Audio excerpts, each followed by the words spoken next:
Welcome to The Teacher's Story. I'm Jackie Scully. This is a podcast to elevate teacher voice. In this program, you will hear teachers sharing their journey into this profession and their ideas for education. I'm kicking it off Teacher Appreciation Week, which starts May 2nd. This is about honest, vulnerable, inspiring storytelling.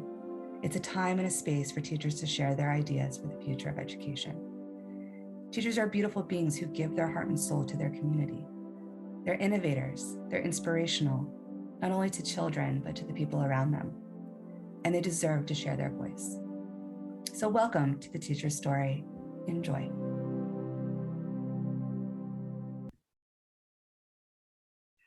Hi, welcome to The Teacher's Story. I'm Jackie Scully, and today we have Rachel Siccioni with us. She has a master's of education. She's out of Lancaster, Pennsylvania, which is really close to where I grew up in Exton, Pennsylvania. And she's a French teacher. She's taught in many different schools and now currently has her own business called The French U plus the Private Practice Teacher. And she is a teacher advocate, and especially any teachers who are looking to get into their own business and become an entrepreneur. So I'm sure she'll share about that as we go through the interview today. So welcome, Rachel. Thank you. So my first question for you is, what was your inspiration to get into education? Was it something that came to you early in life or maybe through other work that you did in your young adult years? Early in life, I'm one of those that always wanted to be a teacher. Used to make my little sister do worksheets and play school. And yeah, so that's kind of always been my dream job. But I am a second career professional. I didn't actually start going to college to become a teacher till I was 28. Okay. And had my first teaching position at the age of 31. Oh, okay. What was your first profession? I was an ophthalmic technician and an optician. Okay. So I helped do eye exams and make eyeglasses and fit contact lenses. Yeah, that's quite a shift. Like, was there one, like either conversation that you had or a moment that you're like, I think I want to go back to school and go into teaching? Well, yeah. So my husband actually. Okay. So while when I worked in the eye profession, I was very much interested in patient education. And even not even just patient education, like educating everybody about the importance of getting your eyes checked. Mm-hmm. But I met my husband there. He was a patient. Oh my gosh. And ended up in my exam chair. Yeah. And then I ran into him later that same day and we got to talking. And so throughout our dating life, I shared that I'd always wanted to be a teacher, that I loved what I was doing. I loved that I got to help people and it was interesting and different every day, but I'd always wanted to be a teacher. And so he's the one that inspired me and made it possible. I mean, it would have been possible, but made it a lot easier for me to go back to school and get my degree to become a teacher. And you are a French teacher. So did you know right away that you're like, this is the type of teacher I want to be? Or there was something else that kind of came to you to say, I think I want to do language and I want to be a French teacher? I always wanted to be a French teacher. Okay. I've always loved language. I took French, Spanish, German, and Italian when I was in high school. Wow. I dropped out of trig so I could pick up another language. So that was always what I wanted to do. And as I got older, French was my favorite. So you could go to school forever. Yeah. And I had to specialize so I could graduate and get a job. Right. So I always wanted to be a French teacher, but coming back to it 10 years out of high school, I definitely had moments where I doubted my ability to do that because it was easy when I was 14, 15, 16, 17. But coming back to it in my late 20s was a completely different story. And so I almost didn't become a French teacher. I was not the strongest student in my class, and it was very, very hard. But I think that struggle is what helped me to become a better teacher. Yeah. Because I struggled with the content. So I had to learn where the breakdowns were for myself as a learner. And ultimately, I think that empowers me to be a better teacher, not just for my secondary students, but also for my adult learners as well. Absolutely. So were you using French or studying it between high school and that time you wanted to go back to school, or did you have to like get all back into it all over again? I was mostly using Spanish because Okay. there's a pretty significant Spanish community in Lancaster, Pennsylvania, and then working in patient care. Okay. I used a lot more Spanish. But I, always watched foreign films and, always sort of dabbled in it. And somehow miraculously, I tested into intermediate French when I went back to school. And it was a very steep learning curve. I'm not exactly sure how that happened, but it worked out. Yeah, because you're passionate about it. And I love this idea of that, because I struggled through something as a learner and having to, and then that time you're very humble, right? In that, like, I'm trying to do something I really want to do, but it's gonna be really, really hard. And you can pass that on to your students. And like now you have adult students because you're like, I did it, like I went back and it was not easy. And, this is again, second career and going back to school, 10 years later. So I think that's quite a lesson, to pass on to your students. So that's great. And for my next question, what was maybe some moments from your early years teaching you want to share? Anything that was struggles or aha moments or really, times of growth that you had as a young teacher? Yeah. So I think one of the things that actually was a huge asset for me was that I wasn't a young teacher. Because I was 31. So even like teaching high school, there was, I had that kind of built-in authority that just came with age. That I think was really helpful to me because I didn't, the kids never really looked at me as a peer. Like there was always that distance. And I think that's something I find some teachers fresh out of college sometimes struggle with is being recognized as an adult in the school and not just by their students, but by their coworkers. So I had that right off the bat. But one of the big moments for me and also for my students too was I realized I was never I never considered myself to be the smartest person in the room. And I would tell them that like, I'm have my job because I know more French than anybody else in this room. And I know how to teach it. I have a degree in learning and teaching, but I never considered myself to be the smartest person in the room. And I always co-created with my students. And I think that's was just kind of it was definitely a change for my students. Like they didn't expect that from a teacher. They were usually getting that like kind of top down, like I am your teacher, listen to me kind of thing. Yeah. And so, coming in, it's like, you know what, they've been students longer than I've been a teacher. And they're high school students. So they've kind of like, I'm a professional teacher and you're a professional student. And this is our relationship. So these are my expectations of you as a professional student. These, I believe, are reasonable expectations that you should have of me as a professional teacher. But I would ask them to create questions, create essay questions. It's like, quite honestly, they had more recent experience with essay questions than I did as a teacher. Right. So a lot of times that would be my assignment would be, okay, let's generate some essay questions that could end up being a 1 to 2 page paper. And then those would end up being our discussion questions. So I think that, and I figured that out, honestly, just out of necessity, because I had 5 preps as a first year teacher.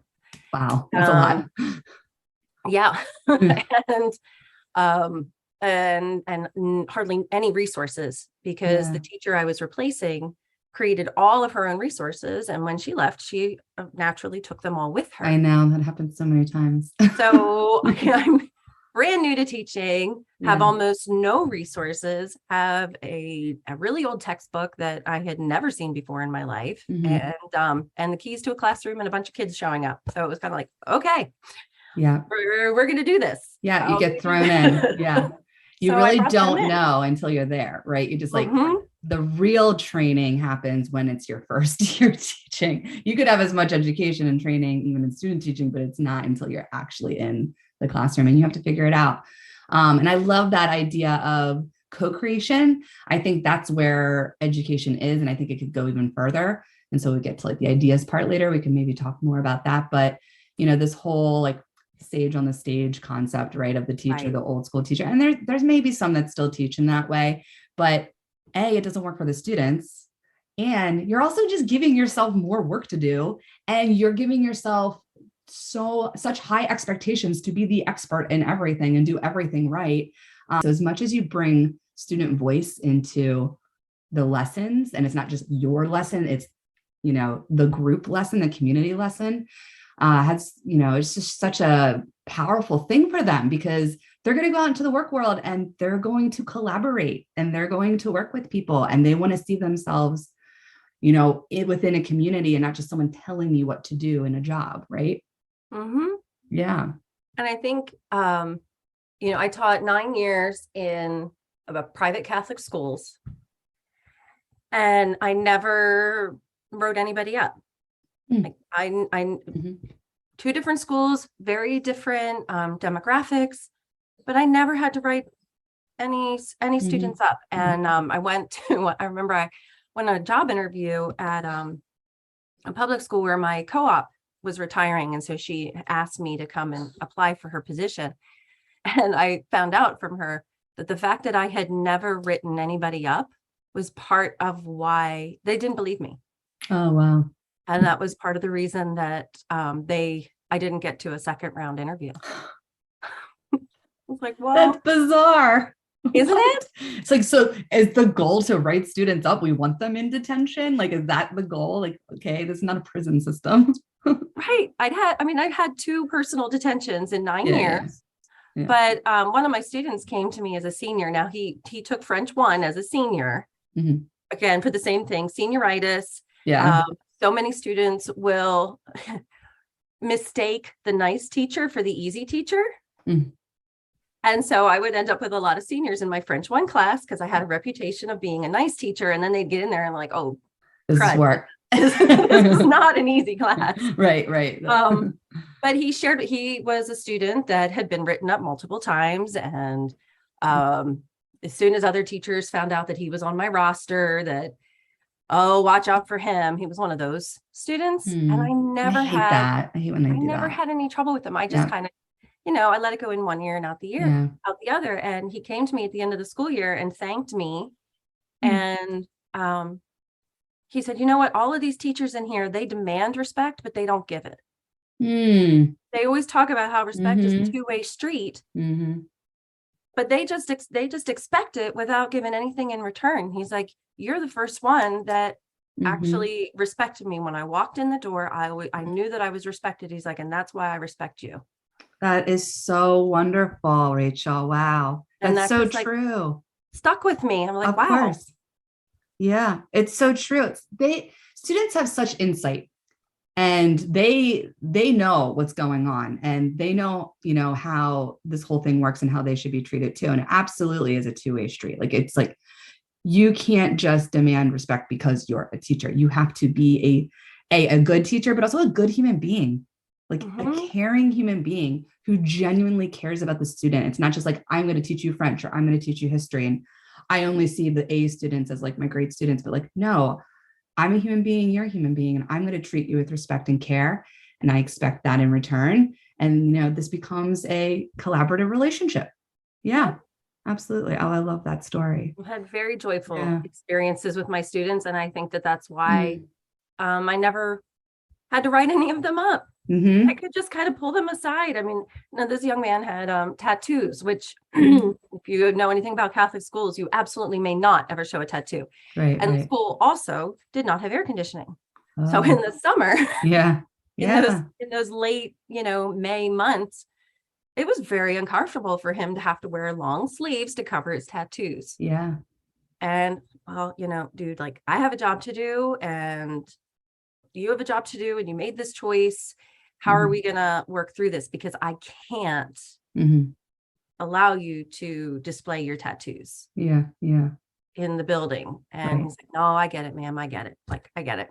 And like, wouldn't give you a hard time. Yeah. He didn't want to give me a hard time. He understood. I talked to him like a person, and and that was it. He'd walk it as he's walking in the room. He's rolling down his sleeves and buttoning his sleeves. He's respected you. Yeah. Yep.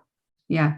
And I always say too, like, you can be have a doctorate in whatever subject matter you're teaching. You can know literally all the facts, which is great, but they could also Google it. I mean, you're teaching a skill, you're teaching language, but as far as like history teacher, right? Like you can look up a lot of things. But they will only respect you if you treat them like a human being. They're not going to respect you just because you're giving out all of your knowledge. Right. And that's kind of like the old school way of looking at teaching. But if you care about them and you show them respect, then they're going to listen to you. They're going to be, engaged. They're going to pay attention. And you have to be able to talk to them like a young adult. You taught high school. That's my age group too. It's like, they're young adults. They're not little kids. Nope. Yeah. So, my next question, and I think this is where you were at the end of being in the classroom and then coming into like your own business, but in the pandemic.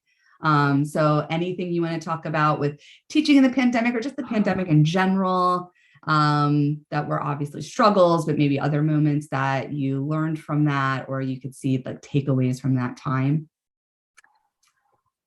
Oh yeah. That, so the first school I taught in was very supportive of teachers. There was definitely that philosophy of we support our teachers so our teachers can care for our students. Yeah. But it was 44 miles away from where I lived. And I was pregnant with our second child, and a position opened up at a school that was 2.5 miles away. Yeah. So I switched schools. And that school was the complete opposite. It was basically the parents were the only voice that mattered.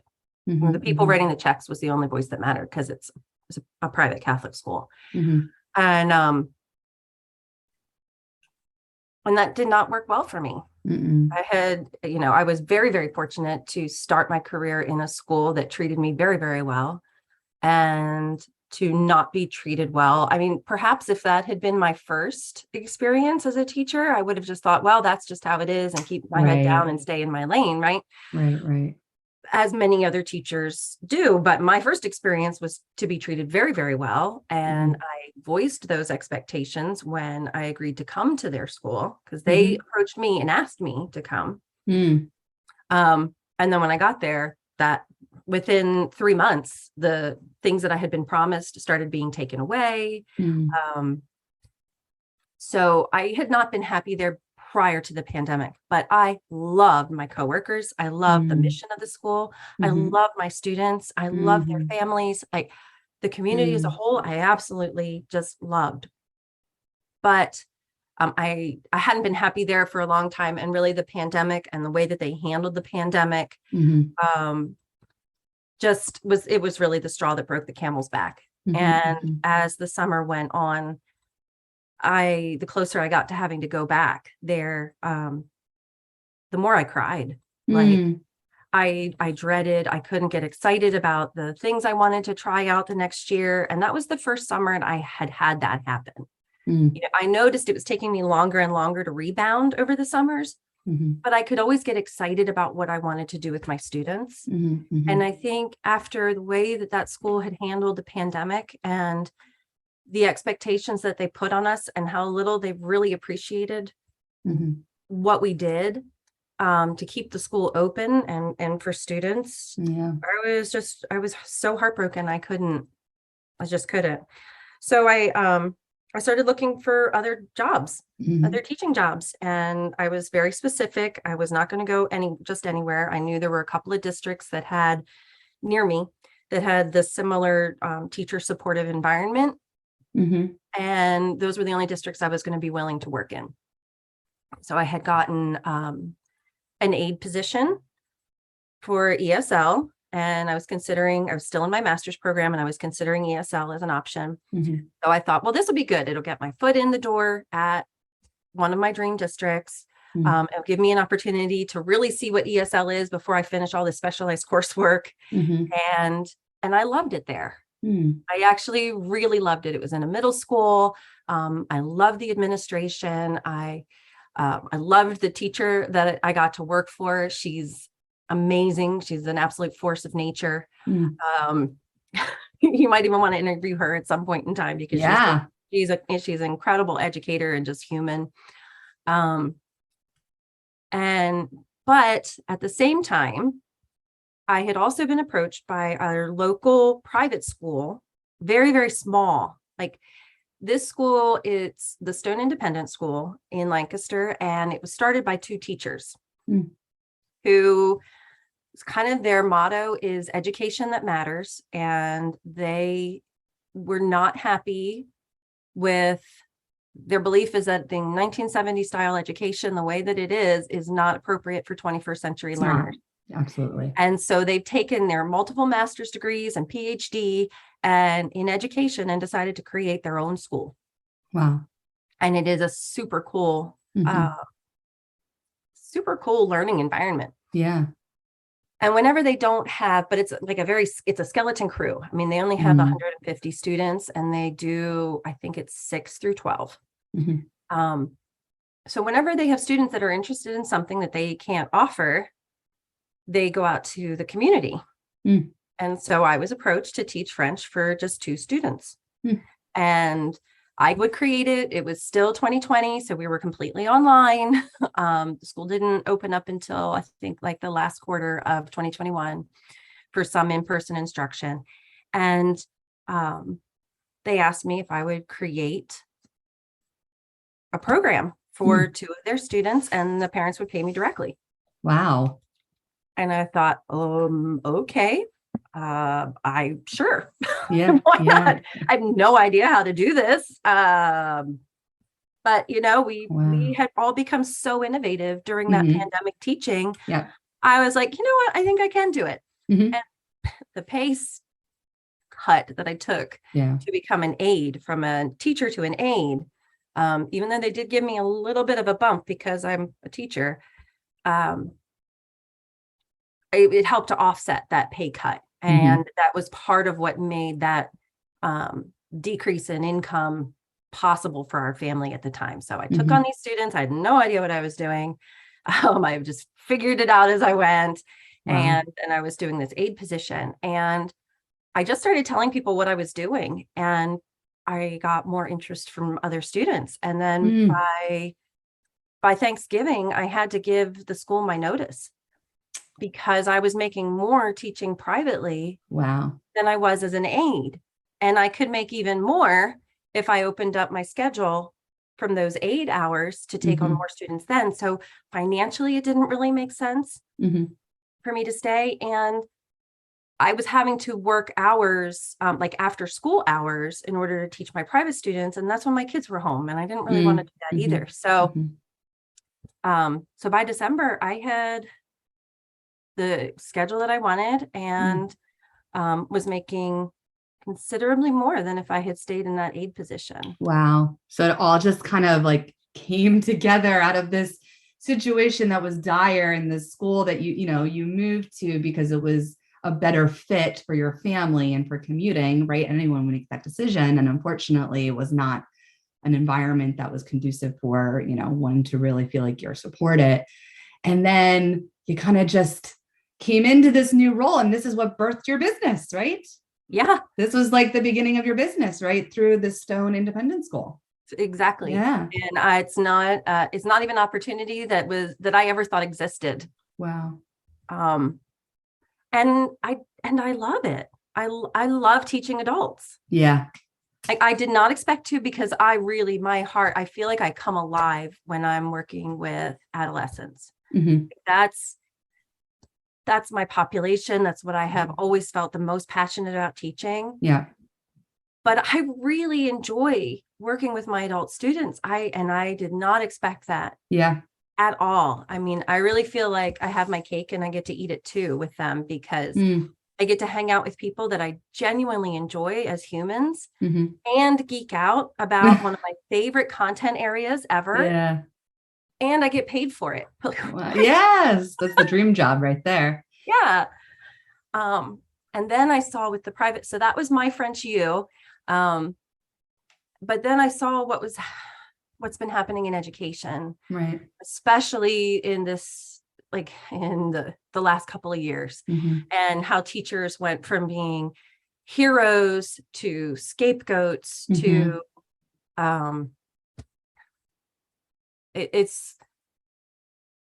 I even struggle to find the words because I'm so heartbroken.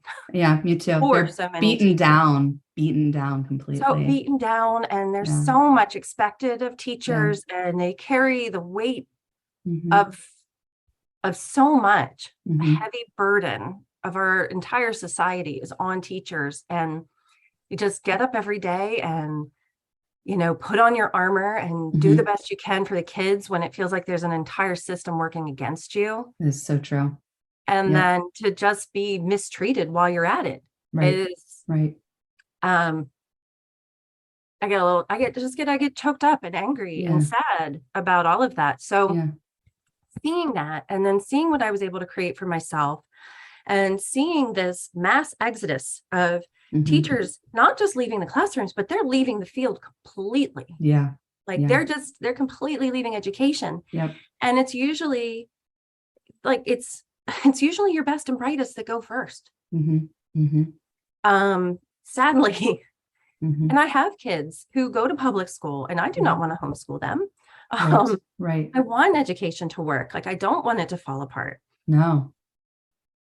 But my thought was, rather than have these amazing, innovative, brilliant teachers leave the field completely, maybe they could do what I'm doing.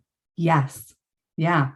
Maybe we could create a whole army of private practice teachers, and we can change that conversation from teacher shortage, which I think every teacher cringes at now. Change it from teacher shortage to, no, we're here. There's no shortage of teachers. We're here. We're just not willing to work within your broken systems in which we have no voice. Exactly. Yes. It's an empowering movement of there's teachers, and they're trained, and they have the education, the background, the experience, the innovative ideas. They're leaving because they don't want to lose their heart and soul completely in what they put their life into. And if they can then take all of that and be like rejuvenated, and then take something and make it their own, and then continue to inspire students, and that could be adult students too. I think this is like a wonderful idea for a movement of having teachers become entrepreneurs, right? And it's like, that's not a teacher shortage. We're just doing it in a different way. And making education even more accessible. Right. Because so many people think once you graduate school or you graduate college, that's kind of the end of your education. And I kind of love, that was another maybe silver lining of the pandemic, was when we were given all that time alone that we couldn't really do anything else, we started thinking of ways for personal enrichment. Like, we had our sourdough starters, and we took up painting, and took up language learning, or we started to, rediscover old hobbies and interests that we had lost time for. Yeah. So I definitely love the idea of making learning more accessible beyond the traditional school years. Yeah. But and this is a concern for me, and something I definitely want to figure out a way to address, is accessibility, socioeconomic accessibility to teaching, because I don't want this to be another social class divide, where only the wealthy can afford these private teachers. Right. Because that's not okay either. But I do kind of feel like we need to exist first before we can advocate for ourselves. Or things like, maybe instead of school choice money, we have teacher choice money. Like families have some, if you have enough money, basically, you can kind of choose what schools your kids go to by being able to afford to live in those districts. Right. That's sort of the system we have now. Yeah. But even then, you might get to choose the school. You don't get to choose the teacher. Right. Right. And, you might have several good teachers and then you have a couple that aren't so great, but, you don't ever really get to choose your teacher. Mm-hmm. This could, that's one of my dreams, or one of my what ifs with this is, what if students could pick the teachers, Mm-hmm. Mm-hmm. or the families could pick the teachers that are best qualified to teach their kids? Yeah. So this whole idea of teacher choice and not necessarily school choice, right now I'm very inspired by a lot of like what ifs. Mm-hmm. And I like this idea of you're going back to empowering the teachers, and they're not just part of a system, because everyone sees schools and they think, maybe if they're like outside of this profession, but they think that for the most part, all teachers are kind of uniform, like all kind of the same, within their subject, like this is what a history teacher's like, whatever. But they're all very different. And you do have ones working in the same system that are much more innovative and trying new things and going to a lot of professional development and really trying to maybe push against the system a bit and try new things in their classroom. And like something you talked about too, is just even like the layout of your room and how you make it a space to make sure students feel like they can have lower anxiety and feel more comfortable and feel relaxed. Like some teachers do that. And, some are just like, I'm just going to stick with the rows and what I'm doing. And like not knocking anyone for being more in a traditional sense, but you do have those innovative teachers, and they could be so empowered if they could, have this teacher choice, or put it in like their, this is your role and you can go out there and market yourself. It's really different. It's like flipping the whole system around, because right now it's school choice, and the school is a building, or if it's a virtual school, it's a program online, but it's the teachers that make the whole education system. Right. They make it work. Yeah. And that's kind of like my fear for education right now, is that because we do it for the kids, as long as teachers are just going to keep making this broken system work, we're going to keep doing our best for the kids. We're just going to keep, and oftentimes at our own family's detriment, or our own health is sacrificed for it. There's, I don't know. I always tell my students, there's no simple solution to a complex social issue. Right. Just like we talk about systemic racism, this is a systemic issue as well, having a foundation that's been around for like 100 years that hasn't really changed much, like you said, like since we're doing things like since the 1970s, even before that. And and I was just talking to someone recently, and it sounds so bleak, but it's like it maybe needs to just completely break in order to mold it into something else. And I love this idea of teachers starting their own school. And that is really difficult to do, and it's going to take a lot of money and resources and time to get that up and running, but they did it, and even if it takes years to finally have the student number, that you want, or the teacher number that you want, but to say, I can't do it anymore in this fashion, I'm going to go start my own thing. And just like, I'm going to go and support teachers to maybe do private practice and hone their craft, and then use that to promote themselves. I love it. Yeah, I'm excited. It makes me excited. And my hope is that we won't have to get the whole way to a crash. Right. Because if you bring these amazing, innovative teachers into the conversations, we can probably help you troubleshoot exactly a lot of the things that are making it break down in the first place. Yeah. We just got to get a seat at that table. Exactly. You need to go to the people working in the classroom and say, well, what's not working and how can we fix it? And we're like, boom, we can just literally give you a whole bunch of ideas right off the top of our head. And that kind of leads me into the next question. So for my last question, and we're kind of alluding to that with especially advocating teachers, but just as an education system as a whole, like what do you think could be some either immediate or long range changes to really make it better and kind of maybe move out of this like old school way of doing things for so long? Well, honestly, I think there needs to be more transparency in the education system. I've been talking since I've been a lot more in the public sphere, and I've been talking to people outside of education about what the inside of education looks like. a lot of people they just really don't know. There's so much about the different roles that people play within the education system and the responsibilities within those roles that the general public doesn't know. Yeah. And even for me, having been on the inside, I don't know how administrators are evaluated. Right. I don't know who determines whether or not they're doing a good job. I know that teachers have no voice in that evaluation. Not once have I ever been asked to. Now, I've had, like as a teacher, we're encouraged to have our students fill out evaluation forms, right, about our teaching. And in grad school and in undergrad, we evaluate our teachers. So teachers get evaluated. We get evaluated by everybody. We get evaluated by students. We get evaluated in the court of public opinion. We get evaluated by our administrators. Like everybody's got an opinion on us. And a lot of times, certain schools, they're like really under a microscope. Like, I'm going to need you to turn in every lesson plan. I'm going to be like looking at every little thing that you're doing. And oh my God, nobody does that with the other individuals in the school system. No, like, yes. I was one of those teachers in the second school that I was in. I had to turn in every single lesson plan 6 days in advance. Wow.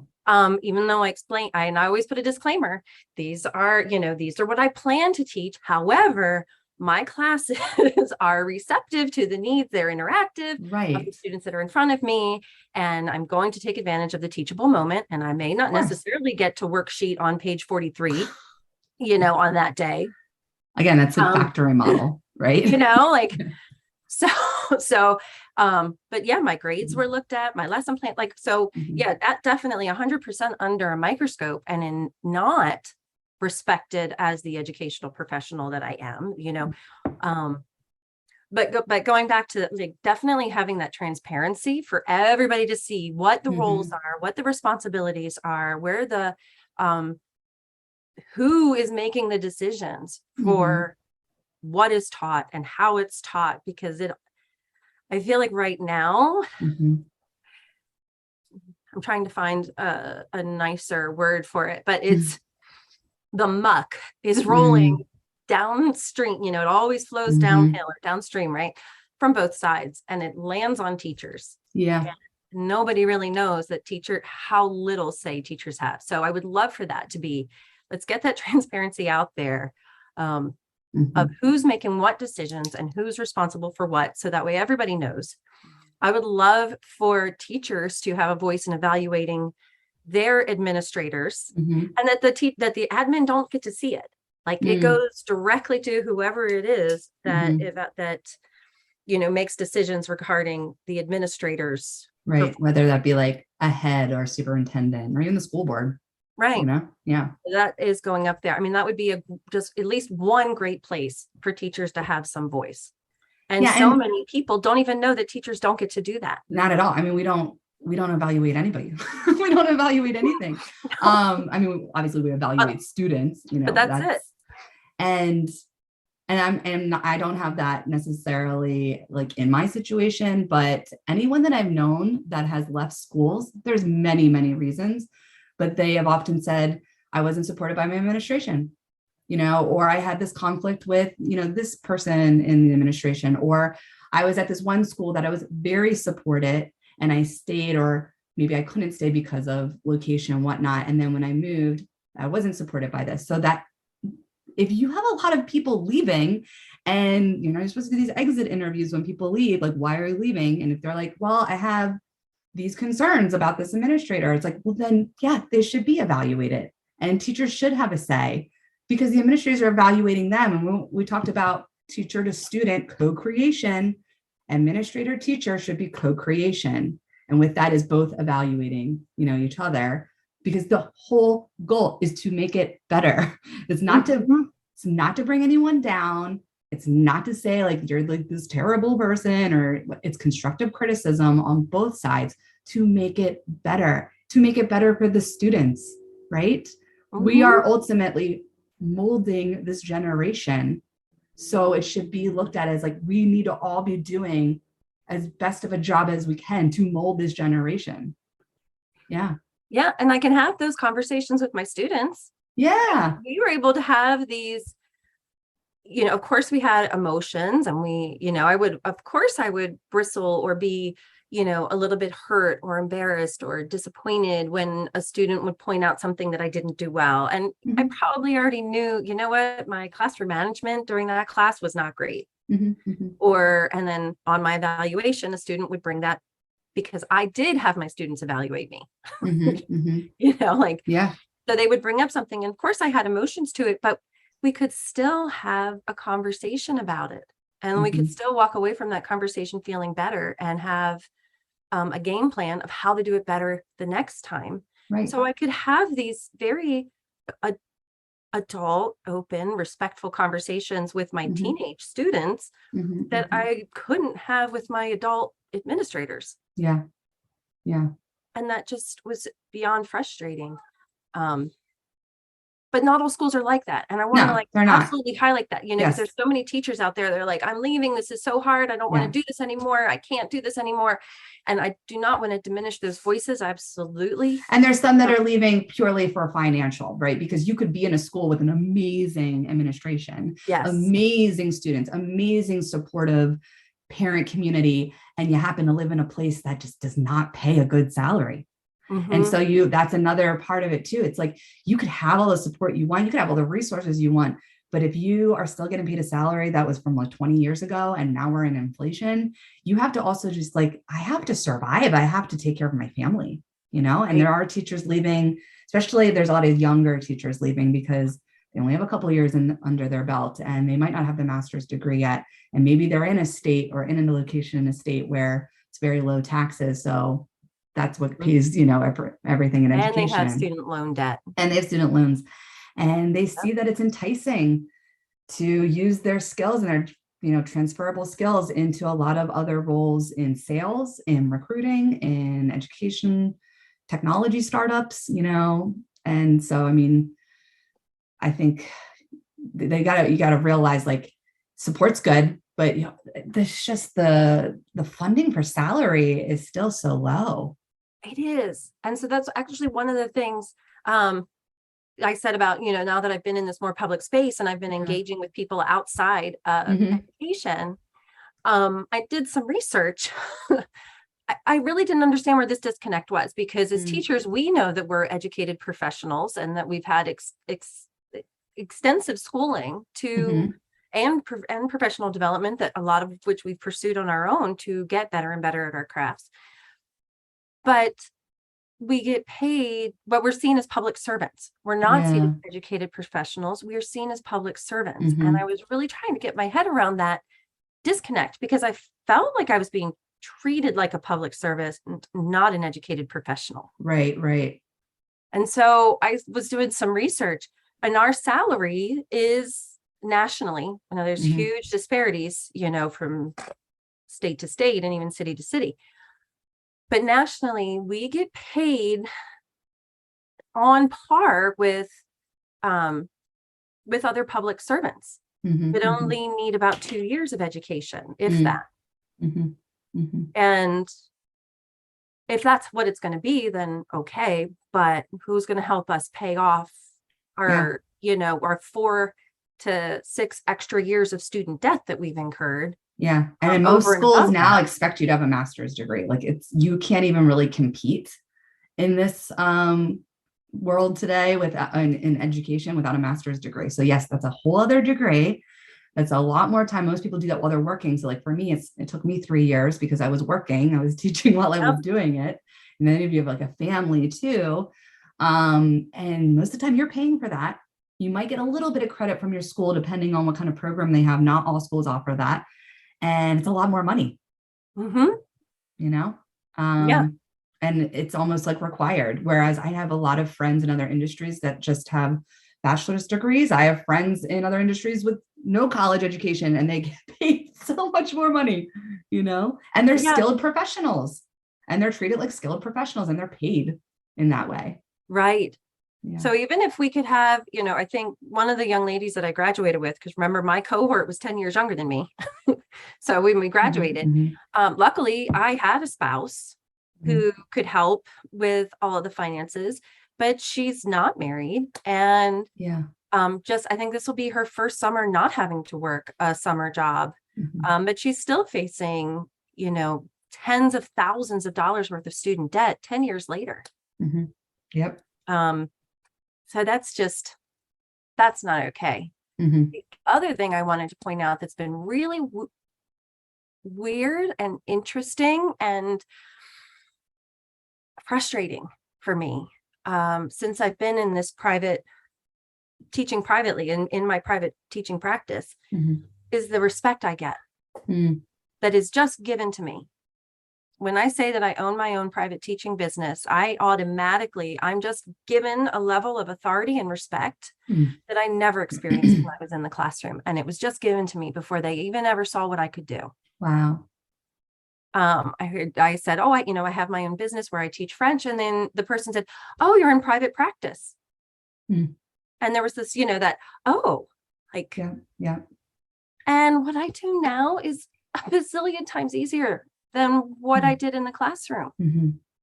So I think that's another huge. And you could probably hone your craft more because that's literally what you're doing. And you're not doing like 10 other roles or duties. And I felt like, especially during the pandemic, I'm like, I'm just a worker bee. Like, I'm just literally here to be a body doing all these different things that need to get covered. And I get it, like it's an emergency situation, but then it just kept dragging on and it felt like nothing was really changing, and trying to, be hopeful for next year.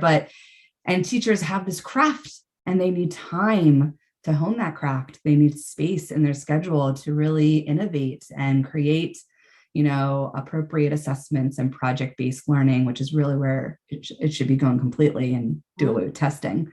And you need a lot of time for that.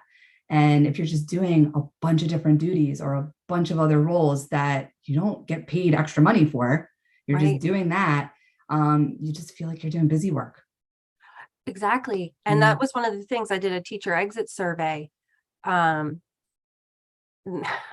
feel like I should publish it because I found it to be, even for me, I found it to be really enlightening. But the two of the biggest complaints were about the tasks not directly related to student learning and the too much to accomplish in, just the unmanageable workload.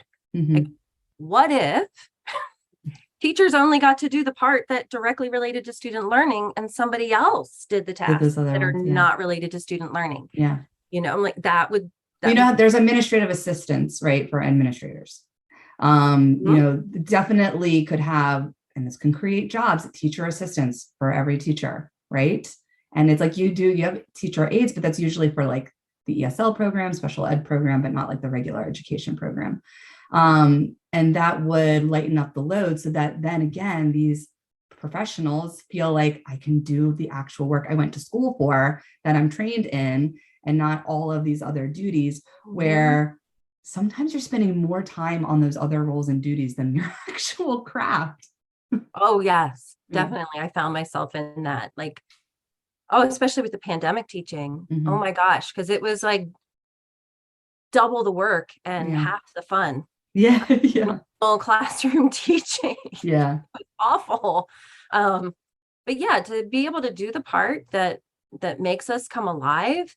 And one of the things that you and I had talked about before was about you have these innovative, creative professionals. And that's what we want to do. We want to innovate and we want to be creative and we want to continue to grow in our craft. But there's no path for professional development for teachers. It's like you either go into your classroom and you stay there till you retire, or you go into, maybe you become a department chair, but a lot of times that ends up being just a lot more paperwork. Or you go into administrative, administration. That's the word I'm looking for. But there's not a lot to keep us stimulated and engaged. I mean, you can't have these brilliant minds and then just keep them in the same paperwork and expect them to stay. Right. Exactly. And in most other industries, there's always ability to advance and move up. and still stay kind of within what you're doing, right? So advancing teachers to leadership roles within the school, that doesn't mean that they become the vice principal or dean, but there's other ways that you can lead, right? You want to lead a new program. You want to be a mentor to teachers, and that could be a role, and a paid role. Not, I'm advancing you to this role so you can have this title in the school and on your resume, but if there's, it's just, you're doing it. It's not extra. Right. Yeah. Right. Community outreach. Yeah. I've had parents that were interested in like learning how to help their kids do homework. Oh yeah.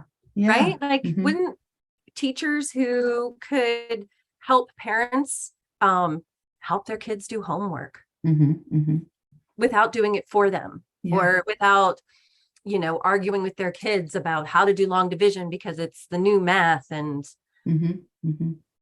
and that goes back to the whole public servant thing. And I think even teachers need to change that in their own mindset. I think the younger ones are, they are, but I think for a long time, it's just been this, system of, well, I'm going into this because I have something to give back to society. So I'm just going to put up with a lot of stuff. And that whole that needs to be a mind shift of like, no, I am a professional and I should get paid like a professional. And for every extra thing that I do, I should get paid for. Right? Well, and even if we didn't necessarily have a specific tract, I know a lot of teachers that have other, we have ideas and projects that we would love to get to do. So even if we could just like pitch them.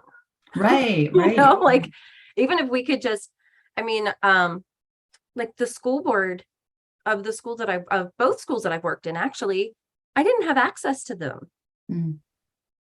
Occasionally they'd come to the school and they'd come to one of the faculty meetings and they'd tell us what a great job we were doing and how much they appreciated us. And they would even say, let us know if there's anything we can do for you. Well, when I went and tried to figure out how to let them know, because I had something I wanted them to do for me, I couldn't find any way to get in touch with them. Really? Yeah. So, I think giving us an opportunity to just ask. Yeah.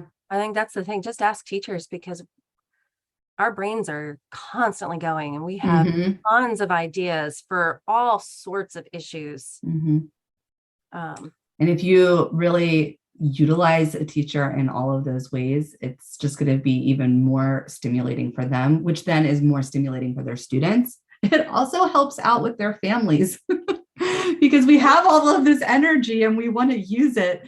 And then if we're not, and we're just bringing it home over the frustration home to our families, it's very difficult on our family members. Whoever is married to a teacher, it's hard. Oh, yes. And I definitely think, it should be, maybe that'll be something all right, is the care and feeding of your teacher family member. You have to give us time to geek out with other teachers, because nobody knows. It saves our partner's ears for sure. If we do that. Yes, it does for sure. But within 2 weeks of not going back, my whole family thanked me. Oh, wow. For not going back. Like they knew how hard it was. It was a lot of tears. When I left. So they could see it too. Yeah, they could see it. And they don't want to see someone breaking down like that, a family member that they love. And that's great that you have that support, and I feel like there's probably a lot of families that feel that way about their teacher spouses or family members. We're going to finish up here, but before we do, is there anything else you want to share about your business, or just how maybe teachers can learn more about private practice teaching? I should have thought about that. And I'll put your information in the show notes. So all of like your contact and like your website and everything. I'm very open to talk to anybody. And this was not a business that I created out of any other desire than to help teachers, and seeing it as an opportunity to maybe have an impact on our education system. Hopefully have an impact on our education system. But I do have my own private teaching practice where I teach and I actually do it. So I guess the main thing is I'm open. I'm happy to talk. DMs, or you can even schedule a 30-minute phone conversation. I will happily talk to anybody who has any questions about it. I am not a salesperson. I am a teacher who just cares and you do care. Yeah. And, wants to help and make this better for all of us. Yeah. And I can vouch for that 100% because Rachel reached out to me on Facebook. We were in a teacher group on there, and right away I could tell, like, you are a teacher advocate. You really, really care, and you have this greater purpose. And I think you see that in yourself. And I really want to thank you for the work that you're doing, and not only just being able to turn your life around and start a new career and have your own business, but really want to be there for our educators, because we need that. We need that too. We need that support and inspiration. So I will definitely share all of your information. So thank you so much. Thank you, Rachel. This has been wonderful. Likewise.